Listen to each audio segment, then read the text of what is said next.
அந்த கம்ப்ளைண்ட் கொடு, கண்டுபிடிச்சு.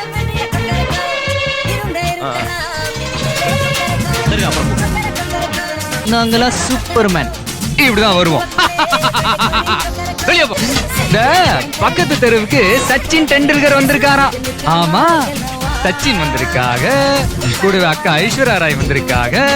பக்கத்து Indian economy, Indian economy is the best economy, Indian economy is the best economy, Indian economy is police academy part 1 part 3. இந்த உலகத்திலேயே பாவாடைய கட்டிக்கிட்டு படிக்கிற முதல் பையன் உன் பையனா தாண்டி இருப்பான். பாவாடைய கட்டிக்கோமேடா. அது வந்து படிக்கிற ஆர்வத்துல மாட்டி விட்டுட்டு போறேன், போய் கலந்துக்கிறேன். கலந்துக்கிட்டு